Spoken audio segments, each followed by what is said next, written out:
Welcome to the Deep Dive. We take your sources, articles, research, all sorts of notes, and basically we dig through them to pull out the crucial insights, get you informed fast. Today, we're diving into something pretty fascinating.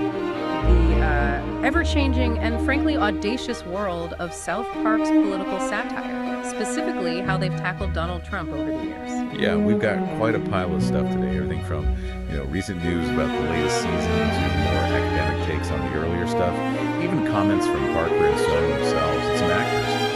Our mission really for this deep dive is to understand how South Park's approach has shifted, what kind of impact it's actually had, maybe what it tells us about political comedy, especially, when it starts playing with corporate fire. Okay, so let's unpack this latest season, because it's making huge waves, not just the content, but the sheer impact.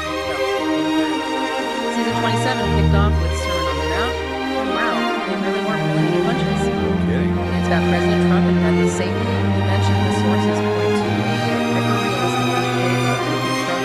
Right. And that talking Mike McGee's deep fake, apparently shown 5 times, and it ends with, "I'm Donald J. Trump and I approve this message." Just wow.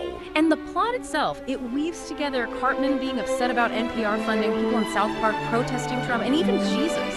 Jesus warning them, basically saying, hey, don't anger Trump. Yeah, mentioning CBS, asking them, do you want to end up like Colbert? Yeah. And playing them canceled if they don't shut up. So the content is provocative, obviously, but the reaction, you said it was staggering. Oh, absolutely staggering. The premiere numbers were, massive. Biggest premiere viewership of the show in decades. Wow. A huge jump in the traditional TV show, highest since 1999. And the online was off the charts. The sources called it the hashtag one most social episode. Exactly, trending on X for like over 12 hours. And that deepfake PSA bit, millions of YouTube views on its own. And the White House waited. They did. Spokesperson Taylor Rogers put out a statement, calling the show fourth rate, hasn't been relevant in 20 years, that kind of thing. Dismissive, but the reports also said Trump himself was seething. Okay, so it definitely landed. But you mentioned earlier there might be more to it than just shock value, like a strategy. Yes, and this is where it gets really interesting. It feels almost like grand dare. A dare aimed at who? Aimed squarely at Paramount, their parent company. It looks like Parker and Stone might be intentionally trying to get Trump to sue Paramount. Right after signing that massive new deal, the $1.5 billion one. Precisely, and you have to see it in context. Paramount's got its own issues, legal battles, merger talks with Skydance. And didn't Paramount already settle with Trump over something? They did. A reported $16 million for that 60 Minutes interview.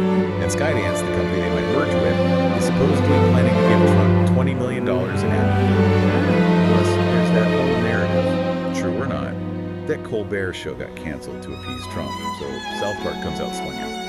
Daring Paramount, choose us, your huge hit show, or try to placate Trump, who you seem to be trying to work with financially. It's a fascinating game, pushing political satire right into the middle of corporate strategy and, high-stakes politics. It really is.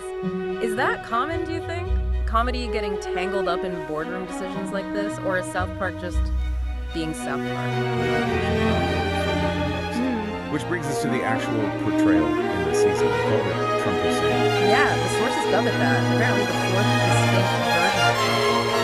It's really striking that they're using the exact voice and animation style of Trump Hussein from the South Park. Even relaxed guy. Satan apparently even comments on the resemblance to his former lover. It's incredibly direct. It's explicitly linking Trump to a dictator. That's important. What do people involved with the show think? Well, we have a quote from she Adams. She's an actor on the show and also a Trump supporter. She called it a brutal take, but also said, South Park goes after everybody. Kind of their reputation, right? Exactly. She said they have an amazing way of mirroring what is actually happening. Yeah. And thinks Trump probably has a sense of humor about it. Interesting perspective. So this latest portrayal is super direct, but as you said, their engagement with Trump goes way back. Way before the presidency. He popped up briefly way back in 2001, season 5, just as a background investor figure before The Apprentice really blew up. Right, it's a cameo. Then in 2015, season 19, they did that Canadian president character. Where my country going? Oh. That felt like a very clear stand-in. Brash, outspoken, turns Canada into a dystopia. Canadians start fleeing south. It definitely felt like Parker and Trey's first, maybe more indirect, warning shot to U.S. viewers. So that was the initial approach. But then Trump's campaign just kept going, didn't it? Against many expectations. It really did. And that's when South Park made that big pivot.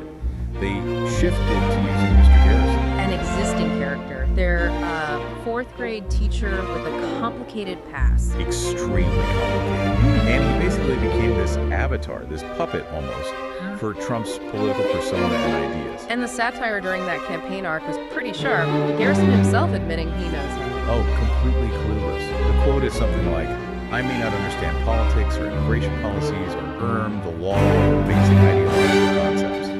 It was a direct jab at the perception of Trump's lack of experience. And the rhetoric, the slogans were Which the show explicitly tied to Make America Great Again. and the debate with Garrison. Classic South Park. You see it to personal attacks, Garrison insulting her appearance, calling refugees terrorists, really capturing that aggressive style. And that led to the whole giant douche versus turd sandwich thing. Which became iconic, didn't it? Reducing the choice to the lesser of two evils. That framing really sucked. And Garrison didn't even want to win, did he? No. He actively tried to sabotage his own campaign. Called himself a sick, angry little man, told people, vote for her. Tried that really offensive speech referencing the grab him by the pussy tape, claimed the election was rigged. And his supporters just cheered louder, which was, the show's commentary on how his base seemed energized by, or at least indifferent to, things that would sink other candidates. And alongside Garrison, they introduced the member berries, right? That felt key. Absolutely key. These little talking berries that just spout and spout. Remember Chewbacca? Remember the 80s? Exactly. They represented that yearning for simpler times, directly connecting to Make America Great. Rated largely to explain how that feeling. But it wasn't nostalgia, was it? No, that was the twist. The berries started getting darker. Remember when there weren't so many Mexicans? It was South Park pointing to eventually getting inside of that longing for the past. Problematic nostalgia. So Garrison tries to lose. The member berries are fueling this weird nostalgia. Then the election happens. And Garrison wins. Despite everything, the creators themselves were shocked. They apparently had to scramble to rewrite the post-election episode basically overnight. Really? They expected Clinton to win. And instead of waiting, they immediately showed Garrison as president, moving to the White House, getting briefed before Trump was president. So they weren't reacting, satirizing. Tricky place for comedy. And that transformation scene, the Garrison and Trump scene, that was something. Visually brilliant. It's a direct parody of Darth Vader getting his suit in Empire Strikes Back. Yeah. The helmet is replaced by that signature golden wig. He gets the Trump stank face. Explicitly linking him to Vader, an iconic villain. Could be clear.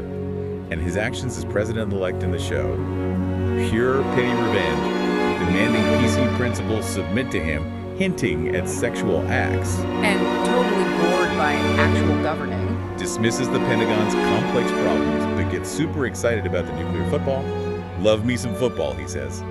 It was portraying this idea of ego and retribution over substance. And just incompetent on the world stage. Completely. Confusing the Gulf of Mexico with Mexicans. Getting angry when people say member berries cloud his judgment, taking it personally. And easily manipulated.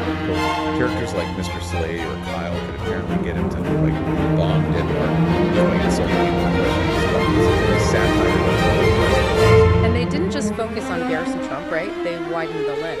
Yeah, they brought in PC principle, political correctness, online trolling. Garrison actually tells PC principle that the PC movement helped create him. That overreaction fueled his rise. That was the argument. They introduced something called Trevor's axiom, basically how online trolling works. Provocation leads to overreaction, which amplifies the troll. Garrison hears it and says, that sort of sounds like how I got elected. Wow. And the season ends with Kyle reflecting on how social media and trolls are shaping reality. It was a really meta-commentary period.